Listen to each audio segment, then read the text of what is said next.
beautiful Ogeechee Technical College Auditorium. And thank you all folks who are watching on StatesboroHerald.com. My name is Phil Boyum. I'm the District 1 Councilman for the City of Statesboro. The Statesboro Herald is sponsoring tonight's forum in conjunction with Ogeechee Tech, Dynamic Solutions, and American Roofing. I'll be your moderator this evening as we learn more about the candidates who are running for the office of Bullitt County Sheriff. Speaking of the candidates, they're sitting to my left. Starting on the far side, we have Keith Howard on the Democratic ticket. Put your hands together.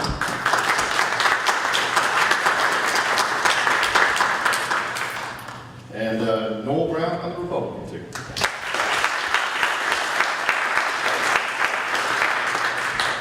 All right, welcome candidates. Thank you for coming out tonight. Here are the rules for the forum. First, the candidates will be given 2 minutes each to introduce themselves. Then they'll be asked a series of questions relating to their candidacy and issues facing the sheriff's office and the county, alternating in order from one candidate to the other. Each candidate will have up to 2 minutes to respond to each question, and finally at the end, candidates will be given 2 minutes each to make a closing statement. Shelby, come down there in the blue. Thank you, Shelby. With the Statesboro Herald, she's in the front row. She is going to be our timekeeper during your statements and answers. She will hold up a sign when you have 30 seconds left, and then when you have 15 seconds left, and when you have that 15 seconds, if you could just come to a period as soon as you can, that would be great. All right. All right, well, let's go ahead, and candidates, I'm going to give you 2 minutes each to introduce yourselves. Noel, we're going to start with you. Go right ahead. First thing I want to say is thank each and every one of you for coming out tonight. Appreciate you being here. Appreciate the Democratic candidate being here, and also being here, Mr. Phil Boyum.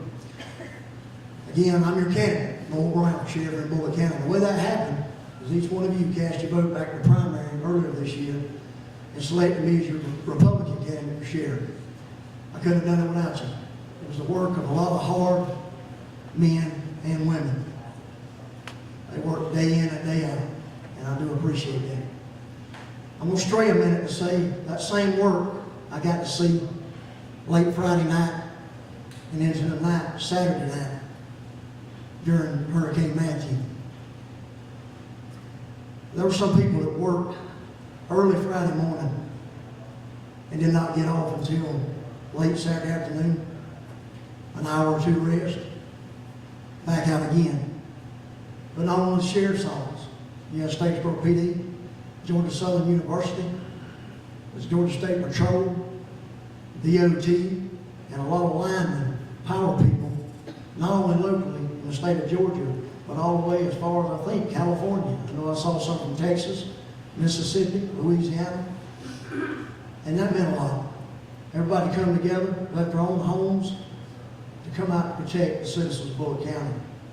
There were several times we had to go out and get people out from between trees. Some of us even got trapped in between trees. But that's what we do. A little bit about me.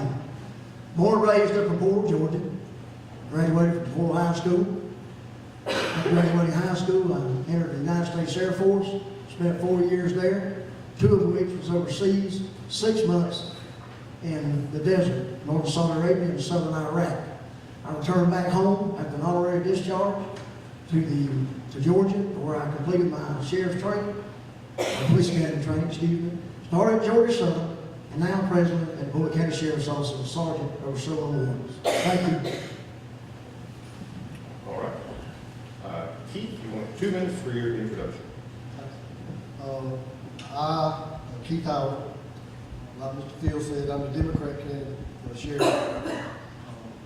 My wife couldn't make it here tonight. She's in Savannah with her mother. He had surgery today. Thank God they all doing well. My daughter Hannah's here. My son Keith, he's 10 years old. He decided he wanted to go play soccer. So he'll come to a sheriff today. I am very, very honored to have the county respond the way it has with this tragedy that come through here. We lost 2 lives, unfortunately. Mr. James Altman, Mr. Matthew Ward, I want to continue to pray for their families. I want to thank the law enforcement, the civilians, the linemen that come in here that were safely watched over by the good Lord. I want to thank all my friends, supporters that have came out tonight and have supported me. My grassroots campaign has been that I've been walking. I've traveled from 119 to Kennedy Bridge Road, everything south of the interstate to the county lines. The hundreds of people I've talked to, they all like me, they want a sheriff that's mature, a sheriff that's experienced, and a sheriff that's diversified. My experience in law enforcement, my business experience, I've got that. I can lead this county. I love this county. We got a great sheriff's office. I look forward to being the sheriff and to make that sheriff department even greater into the future, as it will. I look forward to working with the commissioners. I was born and raised in this county. I love this county. Wouldn't live in any other county. And I thank y'all for coming tonight. All right, questions tonight will come from both the Statesboro Herald and those submitted earlier tonight from folks in the audience. So hopefully we'll be able to get to all the questions, but if not, the candidates will be sticking around after the forum out in the lobby, so make sure if you have any follow-up questions, you can see them after tonight's event. All right, let's get to the questions. Again, in 2 minutes, Shelby will give you a 30-second and a 15-second warning. We're going to start the questions with Mr. Howard. Mr. Howard, 4 years ago you ran for sheriff as a Republican. Now you're sitting here under the Democratic ticket. Should the sheriff's office be a race that is a partisan race or a nonpartisan one? And tell us why. Great question. Judge Lee Deloach told me that the best thing that ever happened to his office was when he had to qualify not as a Republican or a Democrat. That office was changed to nonpartisan. But if there's any office on a local level that should be nonpartisan, it's the sheriff. It's been over 20 years now since 100% of the citizens of Bullock County have had the opportunity to elect the sheriff in the November general election. It's always been decided in the primary for these past 20-something years because everybody ran Republican. That's not fair. The Democrats have not elected a sheriff or had the opportunity, unless they cross parties, in the primary, to elect the sheriff. Now, if you knew that Judge Lee Deloach was a Democrat, even though he was running nonpartisan, or did you know that Jack Hill was a Democrat when he first started? Then he switched over. But what I'm saying is, why should you hold a party affiliation over a candidate, especially the sheriff? Because he supports all the people. He's a Democrat, he's a Republican, he's a Baptist, he's a primitive Baptist, he's independent, he's Catholic. He's your sheriff. If you walk in there and he says, he's a Democrat, I ain't gonna talk to him. Or he says, he goes to the Methodist church, I'm gonna make him wait. Is that fair that you've got, profile somebody to elect them as sheriff? And the sheriff should be the person that is not a partisan election.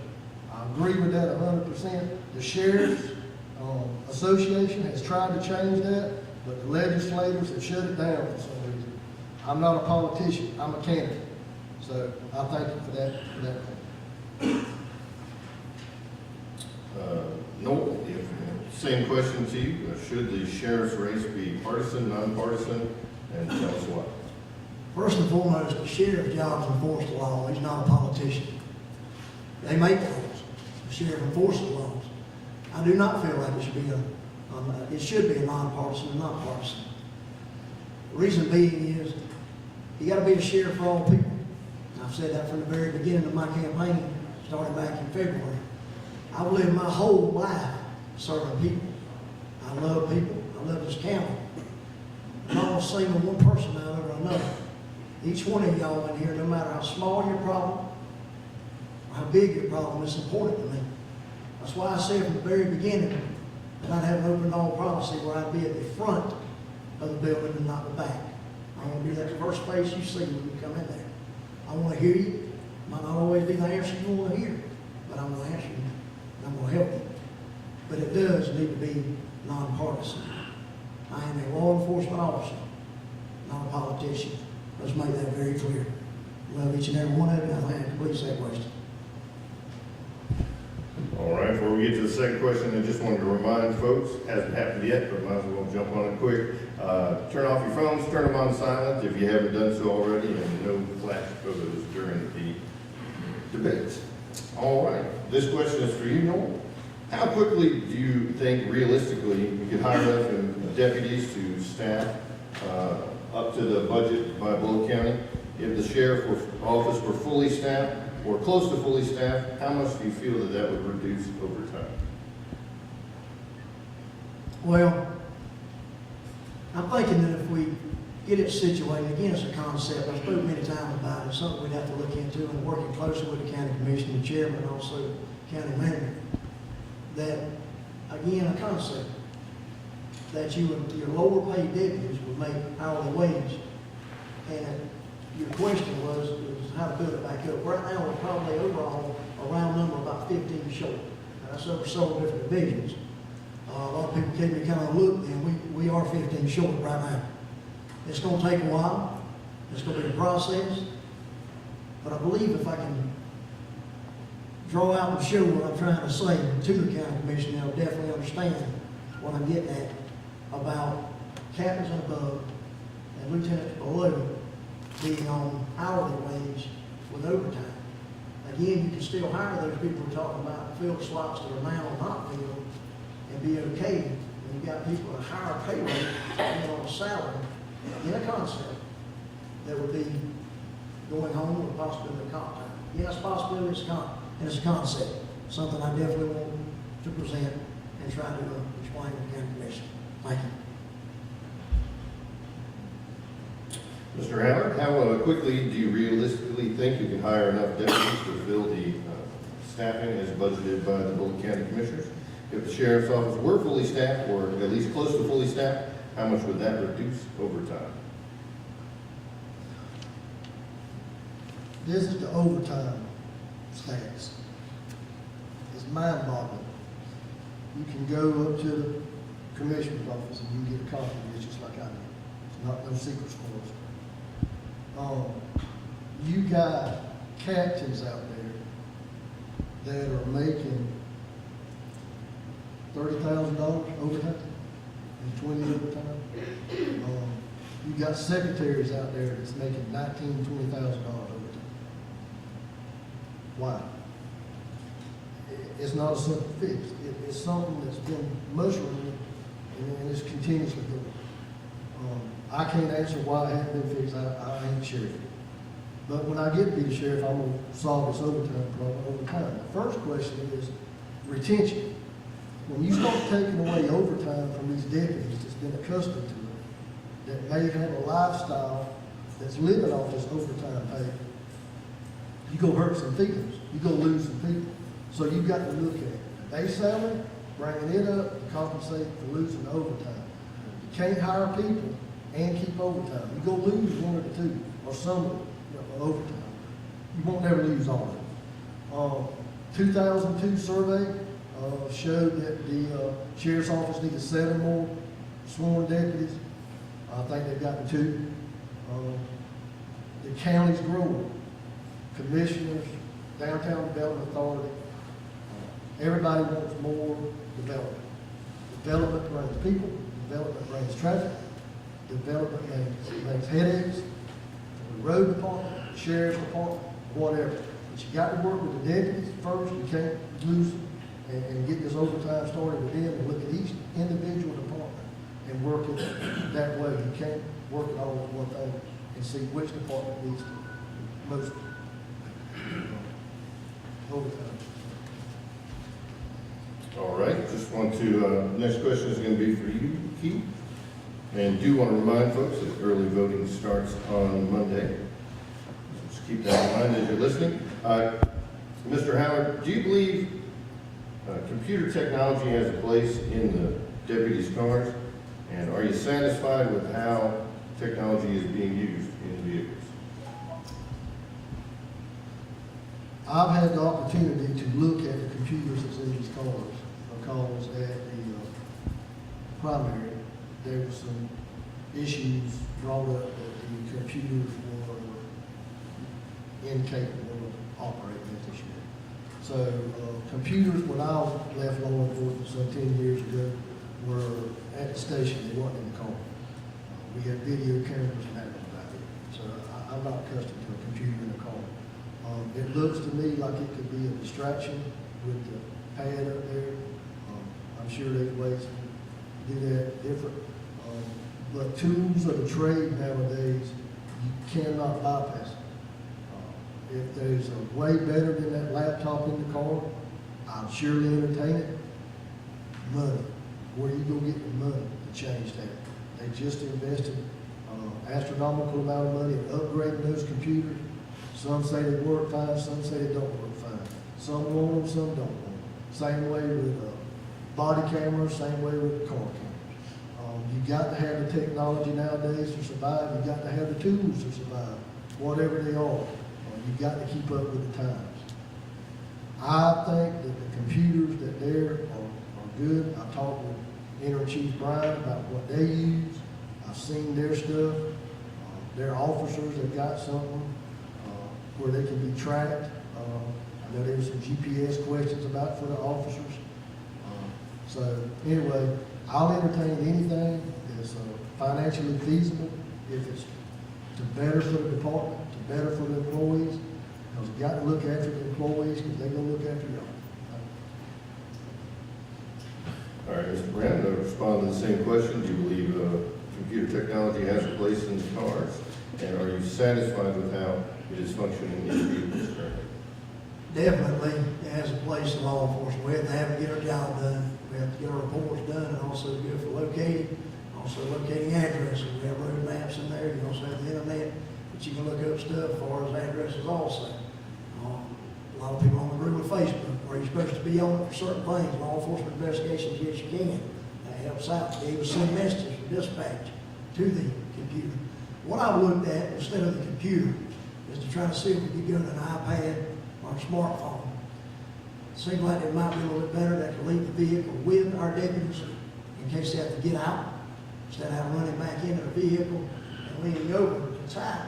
When it's a safety issue, dealing with someone on a traffic stop or either a residence where you're trying to talk to them. I would rather somebody have it on a person, something they can work with, instead of in the car looking down at it, again, during a traffic stop or a household. We've had that happen, I've had it happen, where somebody walk up on a vehicle and you don't recognize that they've done that and come up on you. So it's definitely a safety issue we'll look in, but as far as the technology, we've got to have it, we've got to continue to have it, we've got to continue to grow. This county is growing every day.